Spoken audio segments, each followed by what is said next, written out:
So here's what I'm going to do, Mr. Branch. So the underlying offense that you're on probation for is a robbery and an assault on a peace officer. And the robbery occurred at Delaware Food Mart, went in, attempting to steal, assaulted the clerk, and then they held you there while the police got there. And here we are 2 months after you got placed on probation, or 3 months after you got placed on probation for a robbery of a store. And we've got 2 additional robberies of the same store.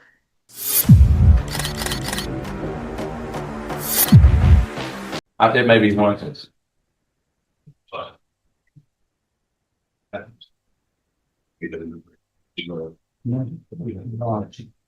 So, Mr. Smith, on Jeremiah Branch, I have a new offense of 26 DCCR 1168. Is there something else coming, or is that?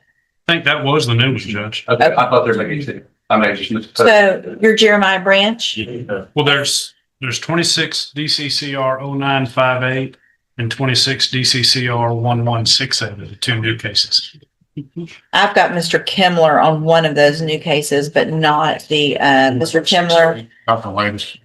Yeah, I don't have. 1168 is the latest one. He was also indicted 3 weeks before that on a aggravated robbery. 1168 is what I don't have. Yes, I have you. That's the one I'm. I'll He's taking over. I'm sure. Okay, thank you. All right. So if you'll get a notice filed on that, Mr. Branch is charged with aggravated robbery, assault on a peace officer, robbery, and then the last one is another robbery allegation. What is the announcement? He has a bond, I suppose. There's an MTRP. Have you filed a motion for a bond, or what do you? We're asking for a bond on the MTRP. MTRPs. Did she print out the orders on those? Is that this? Yes, ma'am. Okay. Thank you.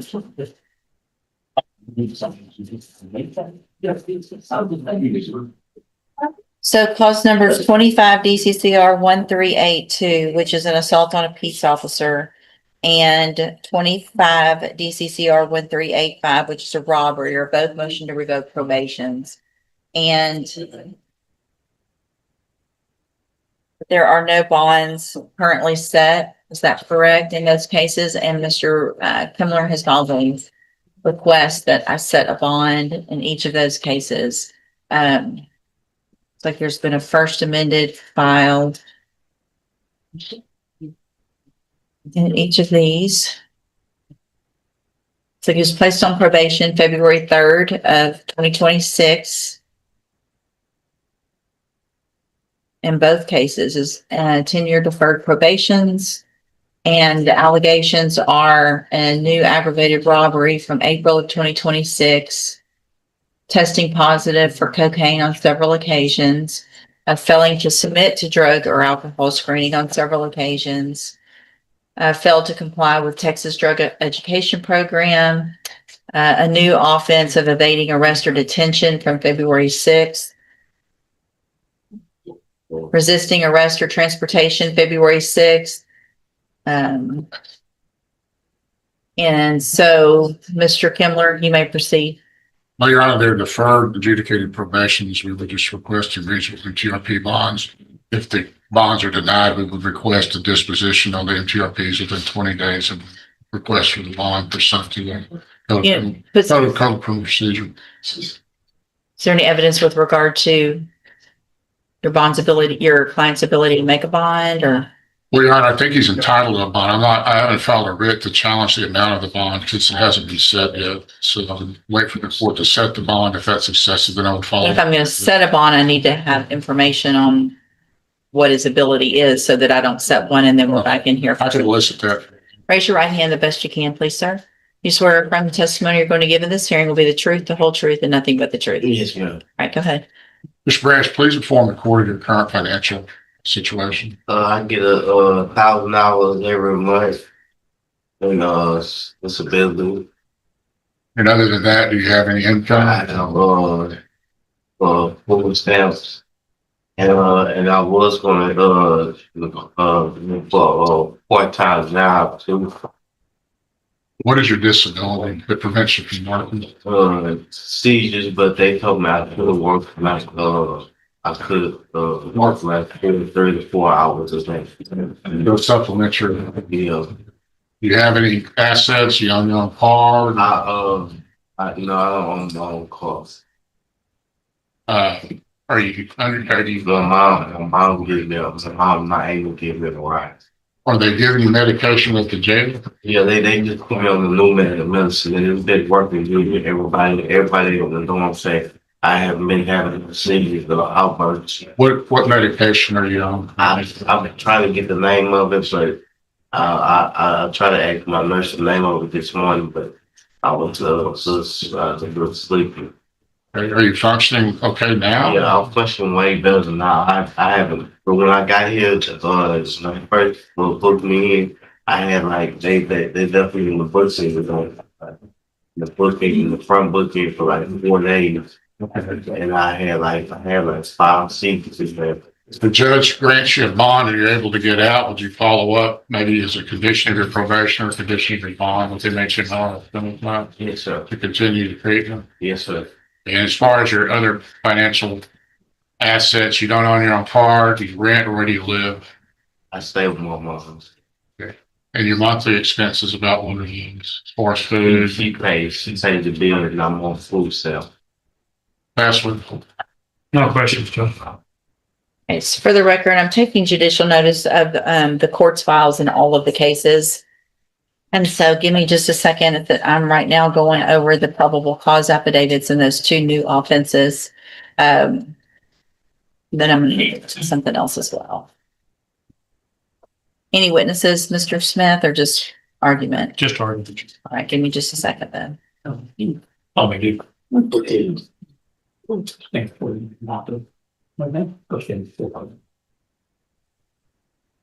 Yes, sir. That's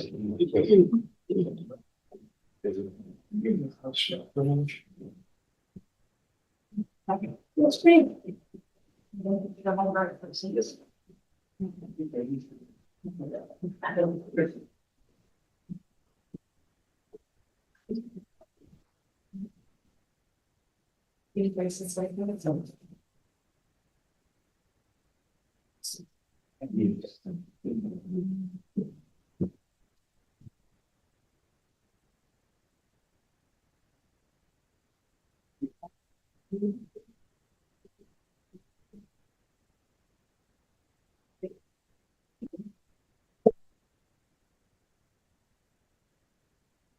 Yes, ma'am.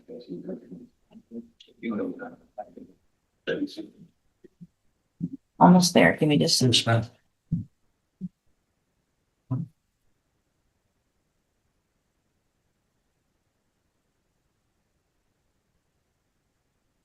also reviewing the pre-sentence report from the 2 cases where he was placed on probation as well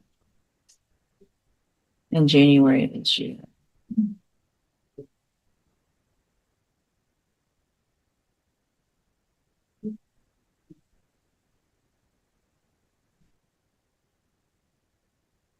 So there was already information when he was placed on probation in January with regard to some mental health issues, and that was addressed. So he was placed on the mental health caseload. So it looks like that's not a new information, that he had some. Okay, Mr. Smith.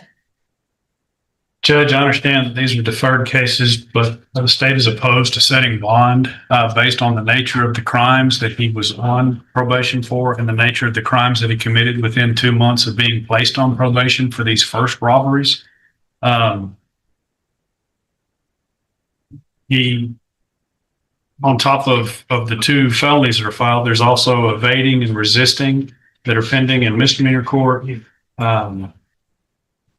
has failed several drug tests. He's refused to take other drug tests, indicating to me that he is probably under the influence of illegal narcotics most of the time.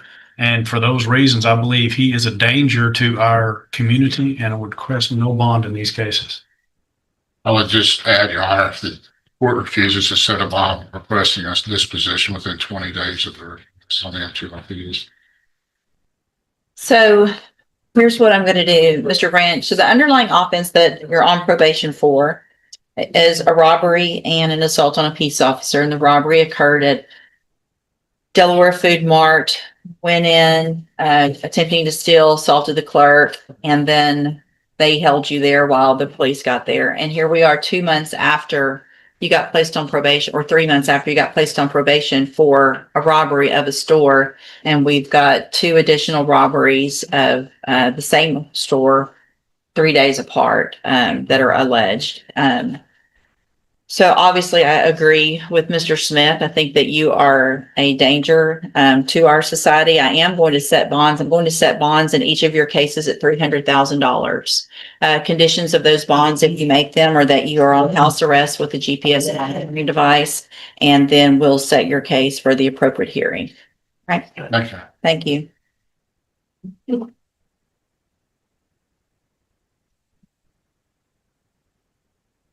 You are Ebony Broussard? Correct. And Yes. this is cause numbers 19-32518, 19-32806, and 21-36615. Ms. Broussard is on probation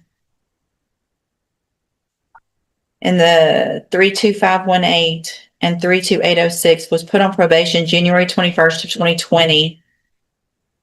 10-year deferred probations. One was escape while arrested, and the other was the second-degree assault on a peace officer, and then was placed on probation July 12th of 2021 in the clause number 21-36615 for a 5-year deferred probation for a state jail felony offense of possession of a controlled substance. She was here previously, entered pleas of true to counts 1 through 5 in that motion to revoke in each of the cases. There was no agreement. I received the pre-sentence report update. Have y'all both had an opportunity to review that update? I have, Judge. Are there any additions or corrections or anything on that? Judge, I have just a quick comment. I'd also like to ask Ms. Richard or Ms. Fenton if they have anything for the court. They've been very involved in this case. Anything that's not in the report that you think is important? No, Your Honor, everything that we have in there is very direct in support. All right, thank you. And my only position, Judge, would be that she's obviously been extended almost every opportunity that probation has, every class, every structure, every program, and it would not be the position of the state like it typically is to argue for safety. In fact, I would argue strongly against it. All right, Mr. Kimler? I suppose, Your Honor, in response to that, she has demonstrated an ability to complete the programs, which is reflected in the pre-sentence report that she has been ordered to attend. Of course, there is a pattern of conduct that reflects addiction and substance abuse, but she also has the ability to complete the programs as well. I don't know how that relates to her inability, I suppose, to cope with the substance abuse issues, but she does have the ability at least to have enough structure and conform to the structure of these programs to complete them, so that says something. It looks from the pre-sentence report, it would be asking a lot to continue her on probation, especially with probation probably being unwilling to, or at least reticent to do that. I would only ask the court, if the court is considering the revoker, to consider something at the lower end. She does have children. And I'm not trying to use that as an excuse or anything, but they could maybe perhaps. Children she was on her way to get while she was under the influence of PCP.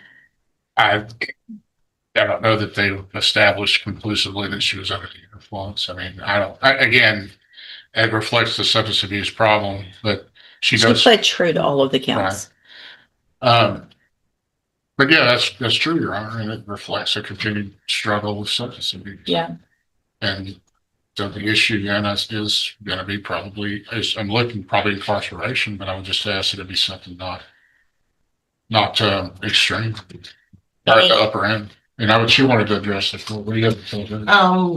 I do take accountability for my actions, but however, I have completed ISL before. And if you will be willing to work with me again, I would appreciate it. I have, before I was incarcerated, I did enroll myself in outpatient classes, which was referred to me through Ozark when I got assessed. And I was taking AA classes as well. I did complete 5 of the classes, however, I wasn't able to complete it because I was incarcerated. I do still have my job, and I did complete my 5-year probation for the first conviction.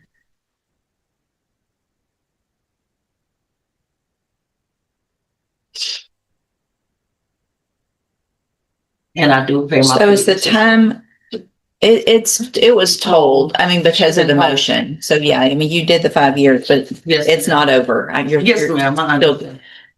What is, Ms. Malfino, do you have any position with regard to specifically punishment on these cases?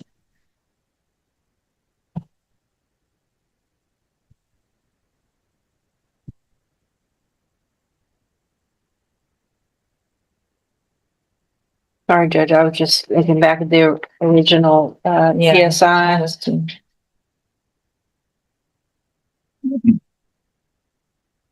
Yeah. I do, thanks. Obviously, the court sees that she doesn't, prior to this, have any type of felony conviction, Judge, so I'll defer to whatever you think is appropriate, just in the context that they have given her so much of their efforts.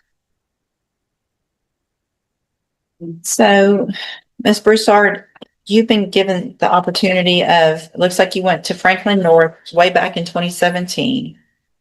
And then you get on probation. You went through JCDI, but you couldn't complete it because of progressive sanctions for continuing to not follow those rules. Then you went to Franklin North, December 7th of 2020. You were on the drug patch program. You did that. You went to anger management. You went through the moral recognition therapy. You were on the high medium caseload. You've been to ISF. And despite all of that, you're still on 2 probations, one of which you could get 20 years in prison and the other 10. You still haven't figured out how to stop using drugs. And you were in fact in a vehicle going to pick up your young children from daycare under the influence of PCP. Oh, man. However, when I went to Franklin North, it was because I was in a toxic relationship. And that's what they did. So, but here's, okay, how old? And How old I are was, you? How old are you? I'm 42, man. Okay, so you've been through what appears to be years of drug addiction. And at 42 years old, and you've been on these probations for 5 years or more, you've had every opportunity handed to you to try to help you, and you're still using. So at this time, in cause number 19-32518, I'm going to find counts 1 through 5 true, find sufficient evidence to find you guilty. And at this time, find you guilty of escape while arrested, sentence you to a term of 6 years in the institutional division of the Texas Department of Corrections. You will receive credit on that sentence for any time that you've been in custody that the law gives you the right to receive. And cause number 19-32806, find counts 1 through 5 true, find sufficient evidence to find you guilty, and at this time find you guilty of assault on a peace officer. Sentence you to a term of 6 years in the institutional division of the Texas Department of Corrections. You will receive credit on that sentence for the time that you've been in custody that the law gives you the right to receive. And then in cause number 21-36615, also find counts 1 through 5 true, find sufficient evidence to find you guilty, and at this time find you guilty of possession of a controlled substance. Sentence you to a term of 18 months in the state jail prison. You will receive credit on that sentence for any time that you've been in custody that the law gives you the right to receive. All of these sentences will run concurrently, which means together at the same time. I'm going to hand you the trial court certification that shows there was no agreement. You do have some rights to appeal. You need to sign that with your attorney, and then I'll give you that copy. Also, I'm handing you a written admonishment regarding your ineligibility to possess a firearm or ammunition. Because of the judgments entered against you, you're ineligible under Texas law to possess a firearm or ammunition. Possession of a firearm or ammunition could lead to charges against you. Do you have any questions about the laws that make you ineligible to possess a firearm or ammunition, or about how long that lasts? You can talk with Mr. Kimler. Right here. And what is the statement? And I'll wait on that. It's saying that you do have a right to appeal, and Mr. Kimler will talk to you about that. When do you find? You hand her that one and just the bottom copy off of that one, Mr. Kimler. When can I find it on this break time? They'll do the judgments today, and it should show up in the computer probably in the next day or two. It's the jail does not give us any information. It's well, right now it hasn't been all calculated, so it'll be in the system in the next day or two. Once the clerk, she's in court right now, so she can't do it, but it'll happen the next day or two. Mr. Burbank, you've got Leroy Harris. All right, are you Donnie Smith? Yes, ma'am. This is cause number 26 DCCR 0072. Mr. Smith was previously in court, entered a plea of guilty to, just like that, to the second-degree felony offense of assault on a peace officer. We took that plea, reset the case for sentencing, and then Mr. Smith was not present for sentencing. I issued a bond forfeiture. The pre-sentence report was already done, and he was arrested, and we're back here now. And so I guess a couple of questions. One, Mr. Coleman, is the state still ready to proceed and go forward with sentencing? We are, Judge, with the understanding that there is no agreement to the type or the length of probation. Correct. And so the agreement was for a probation, but not agreed as to whether it was a deferred or a straight probation and the length of time on that probation. Have you both had an opportunity to review that pre-sentence report? Yes, Your Honor. The state has to. Any additions or corrections to that report? None from the defense, Your Honor. Now from the state, Judge, if we could have just a brief brief argument, please. Sure. Ms. Holmes, you may proceed. Yes, Your Honor. And looking at the PSR report, it appears that all of the current pending matters all occurred on the same day, which is out of character, obviously, for Mr. Smith, who has no previous criminal history. He had no previous juvenile history. And so on this day, he was experiencing, he has been diagnosed with a few mental health situations such as bipolar disorder, ADHD. And I think a part of that is why he acted out on this particular day. He is aware that his actions have brought him here, and he is remorseful, and he knows that if given the opportunity on probation, he will abide by the rules and do what needs to be done to successfully complete probation. It's also important to see that they evaluated him at a low risk level, which means they feel that he is a probationer that would benefit from specialized programs with probation, as well as with the mental health services, and they don't feel that he would likely reoffend or be an issue on probation. So I believe that's very important for the court to see. Your Honor, we are asking that due to his lack of criminal history, that he be afforded the opportunity to be placed on deferred probation to show that he can abide by the rules. Obviously, we will be requesting that he be placed on a mental health caseload as well. To aid with that. And also he wants to get his GED. As the court can see, Mr. Smith has an 8th grade education and did not go to high school. And he does want to get his education and get his GED so that he can have gainful employment and help to provide for his family. And Your Honor, we are asking for deferred probation. The length of time, obviously, whatever the court deems necessary, but we do believe that deferred is the best for this situation. Why didn't you come to court for sentencing? I didn't have no transportation at the time, and I was sick. Did you call your I bondsman? called the bondsman. They said there was nothing they could do about it. I tried to get a hold of my lawyer, and she didn't answer. And I called the courthouse, and they said just try to come in later on that day. And I had no transportation. I have transportation now, though. Mr. Coleman? State will concede that the defendant has no criminal history. However, I think the probable cause affidavit doesn't do justice in describing what happened there, Judge. between this defendant and Sergeant Noah Visser. This was an all-out fight, Judge, and it went on for some time.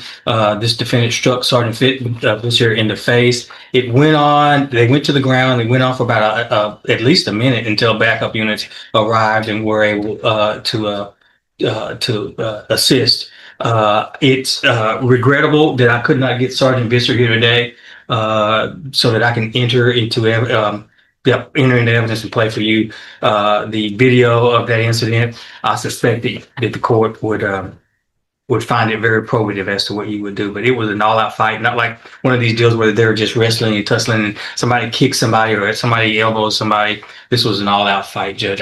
In my opinion, that's what warrants or merits a straight post-conviction probation as opposed to a deferred, Judge. Thank you, Mr. Coleman. I can just tell from the police version in here without seeing the video that this is different than a typical assault on a peace officer that we get where, like Mr. Coleman said, I mean, this, I don't know what was going on, but it also seems like it was very out of character. I agree with Miss Holmes that something was obviously going on that day.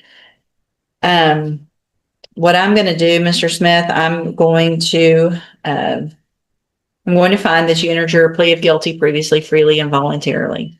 I'm going to find sufficient evidence to find you guilty. I'm going to give you an opportunity today because I'm not going to find you guilty. I'm going to defer all proceedings, but I'm going to place you on probation for 10 years. So I had considered a straight probation with less time, but if I'm going to give you that opportunity for deferred, it's going to be a long probation. If you do everything you're supposed to on this probation, there's no reason you couldn't even get off of it early, but it's going to make sure that we know that everything that you need is getting taken care of. I am going to order that as a $500 fine and order that you follow all of the rules and conditions of probation. That is going to include participating in any mental health care services through Spindletop. If they say you have to do something, even if you don't think you need it, it is now part of your probation. So you're required, if it's medication, if it's counseling, whatever. In addition, I'm going to order that you get your GED. I'm glad that you want to do that. It's not going to be easy since you stopped school so early, but it's still possible. You can do it. And now you're going to be required to do it because it helps everybody if you do that. So I'm going to order that you start that process within 45 days of today. So you don't get to wait and say, well, I've got 10 years to get my GED. I want you to get that GED because it's only going to help you do better in life. If you do everything you're supposed to in this case, this is the best opportunity of your life today to make some real big decisions that change your life because you don't have a felony conviction on your record. And if you're successful, the case will be dismissed at the end. You'll never have a felony conviction. That's cool. The other side, it's great because having a felony conviction changes everything. You can't get certain jobs. You can't live certain places. You can't vote. You can't have a firearm. I mean, the list is long on how bad having a felony conviction is. So you've got that opportunity today. If you violate any condition of probation, then you'll be back in here on a motion to revoke your probation. You can be found guilty, which means you'll get the felony conviction. And then I can send you to prison anywhere in that length of time of the punishment range, which is between 2 years and up to 20 years in prison. Do you understand? I'm handing you the trial court certification that shows this was an agreement that I followed. And so you've waived your right to appeal. Also, I'm sorry. Let me see the trial court certification. I just need to change the date. I'm going to handwrite it because that's from the other one. Also, I am making a finding. There was a previous bond forfeiture in this case dated April 28th of 2026. All right, you can go back with the bailiff. Good luck. Well, here, let me hold on. There you go.